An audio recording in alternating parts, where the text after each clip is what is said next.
Guys, aku mau disclaimer dulu kalau ada penyebutan nama kota atau nama orang yang salah, tolong dikoreksi di kolom komentar ya. Terima kasih.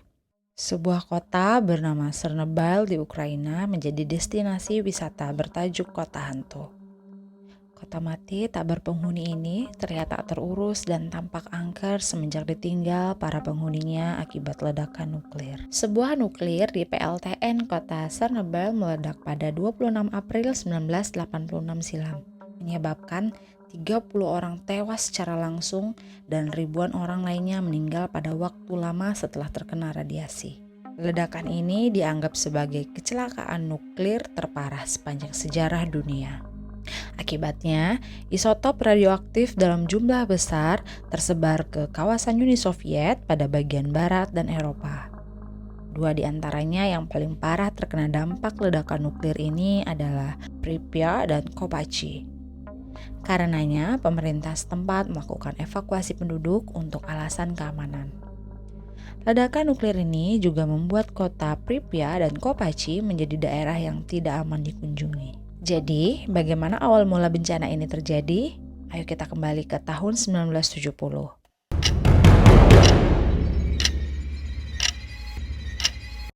Saat itu, Uni Soviet sedang gencar membangun pembangunan listrik tenaga nuklir atau yang biasa disebut PLTN.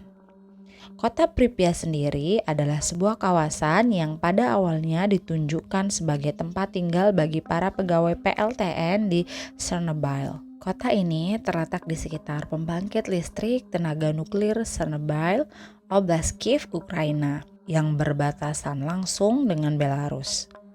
Berbagai sarana dibangun, mulai dari perumahan, apartemen, rumah sakit, taman bermain, stadion olahraga, museum, sekolah, dan sebagainya. Sebagai negara yang saat itu sedang menjadi sorotan perkembangan nuklir, kawasan Pripyat dibangun dengan indah dan megah sebagai pendamping bangunan PLTN di Chernobyl yang terletak di sana. Reaktor nomor 1 PLTN di Chernobyl pertama kali dibangun pada 1977 di wilayah yang saat itu masih menjadi bagian dari Uni Soviet. Hanya berselang 6 tahun, pada 1983, 4 reaktor telah selesai dibangun dan penambahan 2 reaktor lagi direncanakan pada tahun-tahun berikutnya.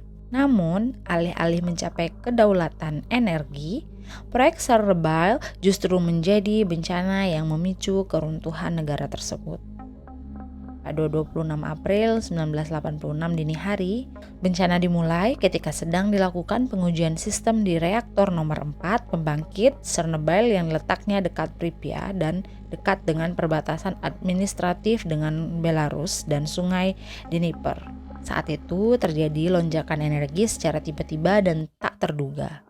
Dan ketika sedang mencoba mematikan darurat, terjadi lonjakan daya yang sangat tinggi yang menyebabkan tangki reaktor pecah diikuti serangkaian ledakan uap.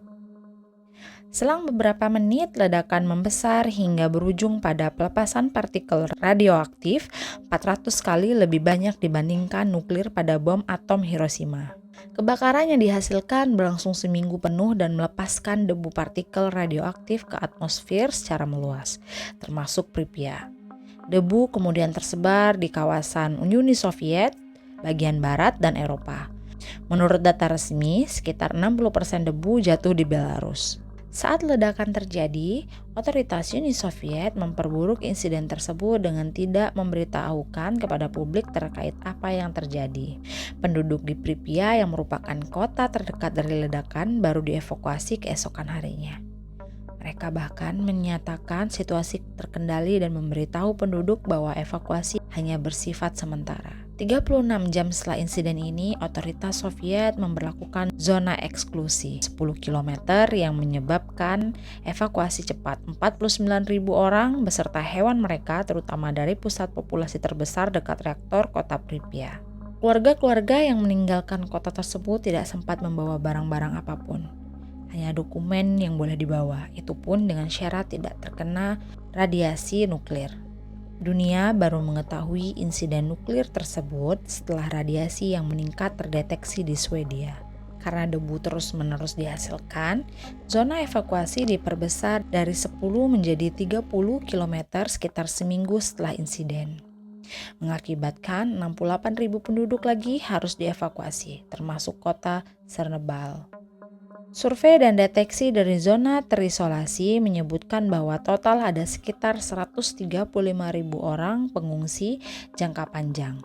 Jumlah ini naik hampir 3 kali lipat menjadi 350.000 orang pada dekade setelahnya, antara tahun 1986 sampai tahun 2000. Bencana ini meningkatkan perhatian mengenai reaktor fisi di seluruh dunia dan ratusan proposal reaktor, termasuk diantaranya yang sedang dibangun di Chernobyl. Reaktor 5 dan 6 akhirnya dibatalkan. Selain menghancurkan sumber energi primer, Soviet juga menghabiskan biaya ratusan miliar dolar Amerika Serikat untuk membersihkan wilayah dari kontaminasi. Sedangkan kontaminasi diperkirakan menyebar hingga radius wilayah mencapai lebih dari 100.000 km persegi dari Uni Soviet hingga Eropa Barat. Sebuah laporan tahun 2005 dari Forum Chernobyl Perserikatan Bangsa-Bangsa atau yang biasa disebut PBB memperkirakan 50 orang tewas dalam beberapa bulan setelah kecelakaan itu dan 9.000 orang lainnya yang terpapar radiasi juga meninggal akibat kanker. Sementara pada 1995, pemerintah Ukraina menyatakan 125.000 orang telah meninggal dunia akibat efek radiasi Chernobyl. Insiden ini juga meningkatkan perhatian mengenai budaya keamanan di industri tenaga nuklir Soviet, menurunkan pertumbuhan industri, dan memaksa pemerintah untuk lebih terbuka mengenai prosedurnya. Pemerintah juga berusaha menutup-nutupi bencana ini. Akibatnya, memuluskan jalan bagi reformasi yang berakhir pada kolapsnya Soviet. Tragedi nuklir tidak hanya menjadi tragedi yang selesai dalam setahun atau 2 tahun. Reaksi radiasi yang diakibatkan tragedi Chernobyl masih terjadi beberapa tahun setelahnya. Bayi-bayi lahir cacat, kelainan genetika, kelumpuhan, dan semua efek berbahaya dari radiasi nuklir. Dari tahun ke tahun, beberapa orang menjarah barang-barang berharga yang masih tersisa di kota Pripyat. Sisanya tidak ada yang mau menjamah kota ini. Chernobyl setelah ledakan nuklir menjadi ruang kota yang dipenuhi dengan puing-puing bangunan, reruntuhan gedung, besi berkarat, dan benda-benda lainnya yang tidak berada pada tempatnya. Perkakas dan perabotan terletak tak beraturan dengan wujud yang tak lagi sempurna, menambah rasa seram di Chernobyl. Mulai dari fasilitas publik seperti taman bermain, sekolah, rumah sakit, toko, fasilitas kebugaran, hingga pemukiman penduduk ditinggal pergi. Beberapa mainan menunjukkan bahwa dulu ada anak-anak yang bermain dengan riang gembira di kota ini.